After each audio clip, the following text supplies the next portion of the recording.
And Demona Daru fam, Erica here, your hustle harder mommy, working alongside you to become healthier, wealthier, and wiser on this thoughtful Thursday. What is up? It is so good to see you guys. So I want to start by keeping you caught up on my 50 book per year challenge with a goal to read 50 books in the year, which equates to about one book a week, taking the holidays off. And my current read, even though I'm on the road, I remember to bring it with me, is The 7 Habits of Highly Effective People. I hope you can see that, by Stephen Covey. Or is it Covey? I'll say Covey. If I'm wrong, someone correct me. Stephen Covey, 7 Habits of Highly Effective People. If you have taken certain degree tracks, if you have worked in corporate America, you may already be familiar with this book. It's very popular and it is an excellent read. And there is a lot about personal accountability in this book with ties in with our Thoughtful Thursday. And that is to skip the fair. I'm giving you some advice to skip the fair. Worrying about why life isn't fair. You need to skip that. You need to skip over it and leave it right where it is, because it will bury you. Life isn't fair, and I'm not sure where we got that mentality from. And I usually like to keep my videos very short, but this one may be a little longer because I want to share something with you. Worrying about the fairness of life, which causes you to focus on other people and their situation as opposed to your own, can be crippling, and it can be derailing. And I think back on my younger years, late teens, early 20s, angry because I began to look around and, I began to say that life isn't fair. Why do these people have it easier than me? Why is she getting a car for graduation? Why are her parents paying for school? And, I'm stuck on my own, still stuck on the bus. So I decided to go to nursing school. And I had to take the bus, and I also had to work. I could not get financial aid because my parents made too much money, but they couldn't afford to send me to school or buy me a vehicle. So I had to work nights as a nursing assistant, which is physically taxing. Even at, the age of 19, it was grueling physically. And then I had to go sit up in class all day. This is where I ran into trouble. I began to look around at my classmates.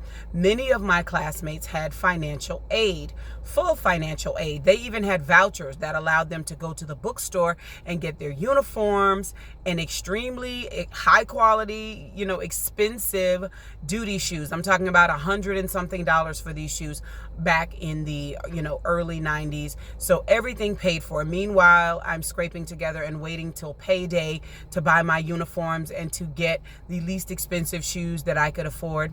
Shout out to those nursemaid shoes with the little blue heart on the heel. If you're an old school nurse, you know about those. And I became angry, and I began to focus on them, especially when it would rain or it would be really hot and I would still have to take the bus. And public transportation in South Florida is not like New York and Chicago. You're talking about a bus every hour, and it didn't matter. I had to take the bus to work all night, and then take the bus from work to school, go to school all day, and take the bus home, even if it was 100 degrees. So one morning I was exhausted. I made it to class and I nodded off. And one of my classmates, who legit drove a Mercedes and wore a Rolex to school, had the audacity to tap me, "You're in school, you need to wake up." And I lost it. I kid you not. I'm thankful. I don't think the teacher was in the classroom at the time. And I went off on him. And I said, well, if some nice person was going to work every day to pay taxes so that I could go to school for free and sleep all night and drive a Mercedes, I'd be awake too. But I'm too busy going to work to take care of you. I mean, I went off, needless to say. He didn't bother me after that, but I realized that I had a real problem. I was focusing on the wrong thing. Is it fair that he was driving a Mercedes and it somehow managed to be fraudulent on his, financial aid forms and still go to school for free when he obviously could afford it? No, but is it fair that I was able to get A's on exams without really studying? If I paid attention in class, I was fine. And it actually got to a point that because I didn't belong to any study groups, and even at lunch, my classmates saw me eating lunch and not studying, they actually went to administration and reported me for cheating. They said I had to be. No way I was pulling down 98s on these tests, and no one ever saw me studying, and I wasn't a part of any study groups. They even went so far as to threatened to boycott graduation if I was allowed to give the valedictorian speech, which was my right because I had the highest grades, because they said I had to be cheating. So then I had to ask myself, well, is it fair that I get A's without studying? Is it fair that this person is going to school for free? And at graduation, when they called my name, instead of clapping, everybody that was standing up, they actually sat down and didn't clap. But that moment strengthened me. I went up there, I gave my speech, and I took the lesson that I needed to take. And it's that life is not fair. This person's smart. This person's funny. This person's tall. This person was born into a wealthy family, so they don't have to work hard. They don't have to take the bus. It isn't about life being fair, but everybody is blessed with something.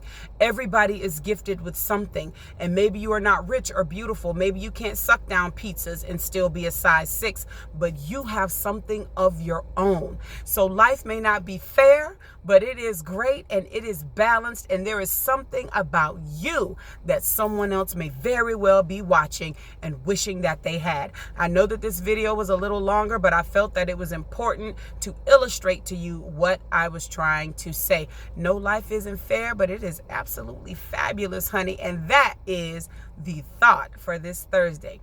You already know that I appreciate you, and you are loved, wanted, and needed, or you would not be here, whether it's fair or not. And you already know I love you, fam. Bye.